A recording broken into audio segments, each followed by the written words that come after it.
মাৰ ঠিকা দিয় নেকি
তথ্য পোৱা নাই আমি শুনিবলৈ জানিব পৰা মতে যে এই যিজন যুৱকক মাৰিছিলে তেখেতৰ এটা হেলমেট আছিল আৰু হেলমেটৰ কিবা তেখেতৰ এটা ষ্টিকাৰ লগাইছিলে হেলমেটত আৰু সেই ষ্টিকাৰটো এই যিগৰাকী যুৱকে মাৰপিট কৰিছে তাৰ এগৰাকী কোনোবাই বিচাৰিছিলে ষ্টিকাৰ এটা মোক দে কিন্তু সেইগৰাকী যুৱকগৰাকীয়ে সেই ষ্টিকাৰটো দিবলৈ মানে অমান্তি হোৱাত তাৰ পৰা কিবা কাজিয়া সূত্ৰপাত হয় বুলি আমি জানিব পাৰিছোঁ। আৰু ঘটনাটো আচলতে আমাৰ মডেল ইংলিছ স্কুলৰ পৰা ৰাস্তা আছে মথুৰাপুৰ সংযোগী মডেল স্কুল ৰাস্তা মণ্ডল যিটো বাগানৰ আছে মণ্ডল বাগানৰ সেই মাজমজিয়া এই ৰাস্তা এটাতে সংঘটিত হৈছে আৰু সেই যুৱকগৰাকীক স্কুল ছুটিৰ পিছত তেখেতলোকে স্কুটিত বহাই পেলাই তালৈ লৈ গৈছে বুলি আমি জানিব পাৰিছোঁ। যিজন ল'ৰা আঘাতপ্ৰাপ্ত হৈছে তেওঁৰ ঘৰ ক'ত?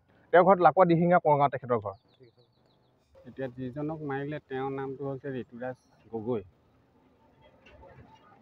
সাধাৰণ এটা ষ্টিকাৰ পৰা কেছটো আৰম্ভণি হ'ল। তেওঁলোকে বুদ্ধিয়ে মানে এজন ল'ৰাই মানে স্কুটিত তুলি ফুৰিবলৈ যাওঁ বুলি তাক লৈ গৈছে।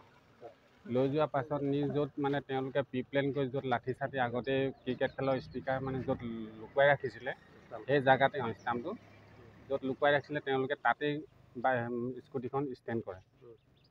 ষ্টেণ্ড কৰাৰ লগে লগে মানে এজনে বুদ্ধিয়ে মানে তাক আগত ফ্ৰণ্ট ছাইডত মানে থিয় হৈ কথা পাতি তাক নি আছে কিন্তু বেক ছাইডৰ পৰা এজনে হঠাৎ মানে ক্ৰিকেট খেলাৰ ষ্টাম্পে মানে তেওঁৰ মূৰত মানে আঘাত কৰে মাৰি তাক পেলাই দিয়াৰ পিছতো তাক হাতত মাৰিছে বুকুত মাৰিছে আৰু লগৰকেইজনে ঘুচিয়াই দিয়াৰ পিছত সি পৰি গ'ল। পৰি যোৱাৰ পাছত কোনো তাক মানে বচাবলৈ আগবঢ়া নাই। লগত যিকেইজন আছে তেওঁলোকে আটাইবোৰে কৈছে যে তাক মাৰ এই শব্দটোহে শুনিছোঁ আমি ভিডিঅ' মতে। ইতিমধ্যে আৰক্ষীয়ে কেইজনক আটক কৰিছে? আৰক্ষীয়ে এতিয়া 5জনক আটক কৰিছে। গেংটোত প্ৰায় 11জনমান ল'ৰা আছে। নাই এতিয়া 5জনক কৰিছে। 5জনৰ ভিতৰত ঘটনাটো মানে উচিত তদন্ত হ'ব লাগে যে আটাইকেইজনকে মানে আওতালৈ আনিব লাগে আইনৰ শাস্তি প্ৰদান হ'ব লাগে তেওঁলোকক। ইয়াৰ অৱস্থা কেনেকুৱা এতিয়া? ইয়াৰ অৱস্থাটো বৰ্তমান ডিব্ৰুগড় মেডিকেলতে আছে। ICUত ভৰাই থৈছে। তাৰ কিন্তু 1 বজাৰ পিছৰ পৰা তাৰ কিন্তু মাত কথা নাই এতিয়া সম্পূৰ্ণ। ঋতুৰাজ গগৈ। আৰু যিকেইজনে আক্ৰমণ কৰিছে আটাইকেইজনক তুমি চিনি পায়নে? জানেনে তেওঁলোকৰ নাম? ল'ৰাকেইজনটো মই তেনেকৈ চিনি নাপাওঁ, ইয়াতহে দেখিছোঁ। সিহঁতৰ নামবোৰ মই নাজানো। সৰু ল'ৰাটো সিমানটো মই নাজানো। আৰু এইটো হৈছিলে কেতিয়া ঘটনাটো? ঘটনাটো যোৱাকালি আপোনাৰ 2 বজাৰ পৰা 3 বজাৰ ভিতৰত। এইটো ক'ত হৈছিলে?